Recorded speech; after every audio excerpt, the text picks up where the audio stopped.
बच्चों एक्सरसाइज 3.1 का question number 6, find the values of x y z. आप मुझे ये जो एक्स वाई जेड देख रहे हैं इसके 3 पार्ट है, ठीक है। अभी मैंने फिलहाल 2 ही लिखा है। आप जो एक्स वाई जेड देख रहे हैं उनकी वैल्यूज बता दीजिए फ्रॉम द फॉलोइंग इक्वेशंस, ठीक है।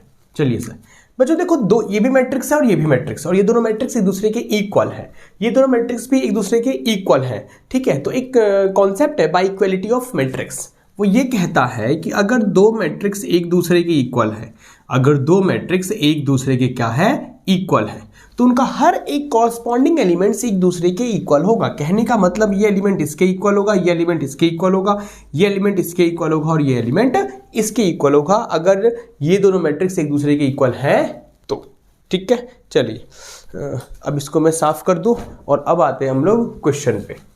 चलिए सर मैं फर्स्ट पार्ट की ही बात करता हूं बच्चों। तो सबसे पहले हम क्या लिखेंगे, bye equality of matrix. Bye equality of matrix ये कहता है कि इनका हर एक कॉरस्पॉन्डिंग एलिमेंट एक दूसरे के इक्वल होगा।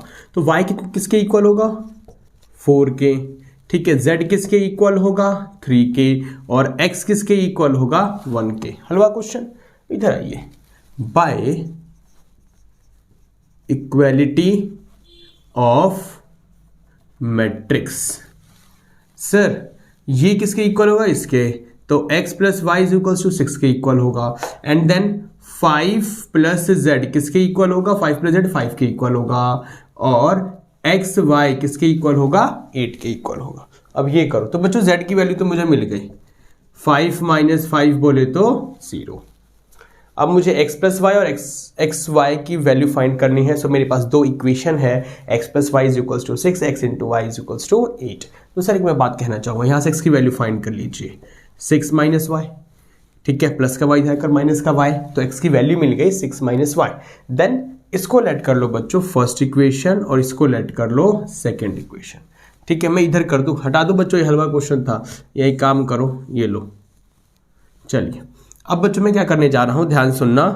Put the value of x in equation second equation में x की वैल्यू पुट करने जा रहा हूं।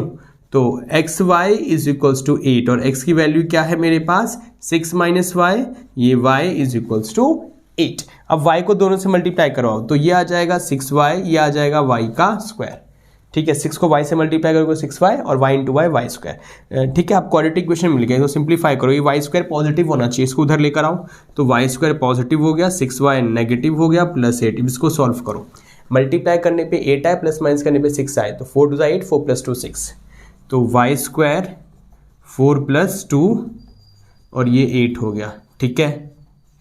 अब देखिए y square 4y plus 2y plus 8 बराबर 0, तो y square minus 4y minus 2y plus 8 बराबर 0। अब इन दोनों से कॉमन लीजिए आप लोग, इन दोनों से कॉमन लीजिए, तो y कॉमन ले लेंगे तो y माइनस 4 और माइनस का 2, 2 4 सा 8, तो y माइनस 2 और y माइनस 4, तो y की वैल्यू एक 2 आ गई और y की वैल्यू एक 4 आ गई।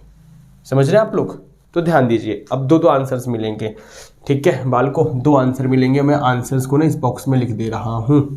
देखिए जब y 2 होगा, y 2 होगा तो x की वैल्यू कितनी होगी, पुट करना, 6 माइनस 2 कितना हो जाएगा, x की वैल्यू हो जाएगी 4 और z आपका 0 का 0 रहेगा। लेकिन जब y 4 होगा तो x की वैल्यू कितनी हो जाएगी, 4, 6 माइनस 4 कितना हो गया, 2, तो x क्या हो जाएगा 2 और z आपका 0 का 0 रहेगा।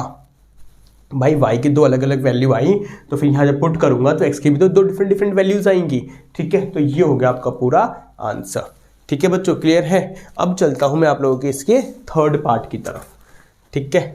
ये कर लेना आप लोग, समझ में आ रहा है ना आप लोगों को। सर इन सबको इक्वेट करवाए, मेरे पास ये सिनेरियो मिला, तो z तो 0 हो गया। अब मैंने यहाँ से x की वैल्यू निकालकर इस वाले इक्वेशन में पुट कर दिया, तो एक क्वाड्रेटिक इक्वेशन बन गया। सिंप्लीफाई करके y की 2 वैल्यू, और y जब 2 अलग वैल्यू होंगे तो x की भी 2 डिफरेंट वैल्यूज मिलेंगी। और अब हम चलते हैं बच्चों इसके थर्ड पार्ट की तरफ। वीडियो को पॉज करो और सॉल्यूशन एक बार खुद से प्रैक्टिस कर लो बच्चों, ओके। चलिए थर्ड पार्ट पे आइए सर। थर्ड पार्ट ये रहा,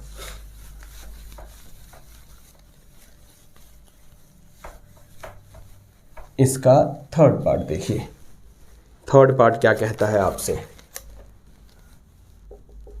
थर्ड पार्ट है x plus y plus z, x plus z y plus z is equals to 957। 957 ये थर्ड पार्ट को सॉल्व करना है सर। तो बच्चों वही same by equality of matrix, ठीक है। तो x plus y plus z 9 के इक्वल, x प्लस जेड 5 के इक्वल और y प्लस जेड 7 के इक्वल, और वैल्यू फाइंड करनी है। तो एक काम कर रहा हूं मैं, x और y इन दोनों की वैल्यू z की फॉर्म में फाइंड कर लेता हूं, पुट कर दूंगा तो सब कुछ सिर्फ और सिर्फ क्या रहेगा, z रहेगा, और जैसे ही z मिल जाएगा सब कुछ मिल जाएगा। नहीं समझ आया? अब देखो यहां से आप x की वैल्यू निकालोगे 5 माइनस जेड, यहां से निकालोगे 7 minus Z. Put the value of x and y in equation first. x और y की वैल्यू फर्स्ट इक्वेशन में पुट कर दो, ठीक है। लिखने की जरूरत नहीं है, आप लिख लोगे या लिख दो? लो, put the value of x and y in equation first. तो x plus y plus z is equals to 9। तो x की वैल्यू क्या है 5 माइनस जेड, वाई की वैल्यू क्या है 7 माइनस जेड, और z तो z ही रहेगा। नहीं आ रहा बच्चों समझ में? z तो z ही रहेगा। तो 7 ये z है, ये z है, ये z है, समझ रहे हो भाई। x की वैल्यू क्या है 5 माइनस जेड, y की वैल्यू क्या है 7 माइनस जेड, और z तो z ही है। तो उधर देखो 7 प्लस 5 12, माइनस जेड से प्लस जेड कैंसिल, तो बचा क्या सिर्फ ये वाला माइनस का z, ठीक है। और ये 12 माइनस का ना इधर आ जाएगा, z इधर पॉजिटिव, और ये कितना आ जाएगा फिर मेरा z3 आ जाएगा। और जब z3 आ जाएगा तो फिर x की वैल्यू क्या होगी, x की वैल्यू 5 माइनस जेड था ना वो, तो 5 माइनस 3 कितना हो जाएगा, x मेरा 2 हो जाएगा, ठीक है। और y क्या था मेरा y था मेरा 7 माइनस जेड, तो y 7 माइनस जेड था, तो 7 माइनस जेड, z कितना है मेरा 3 है, तो ये आ जाएगा मेरा 4। तो y की वैल्यू कितनी आ गई मेरे पास 4। समझ रहे बच्चे आप लोग? तो x की वैल्यू आ गई 2, y की 4 और z की 3। जैसे ही z मुझे 3 मिल गया मैंने यहाँ पे पुट कर दिया, तो 5 माइनस 3 2 और 7 माइनस 3 4। और z कैसे निकाला मैंने कहा x और y की वैल्यू z की फॉर्म में फाइंड करके यहाँ पुट कर लो, z तो z ही रहेगा, ठीक है। सिंप्लीफाई करके z की वैल्यू हमें 3 मिल गई। तो ये था बच्चों क्वेश्चन नंबर 6, जो concept equality of to matrices पे क्या था आपका डिपेंड था। Okay, so thank you so much.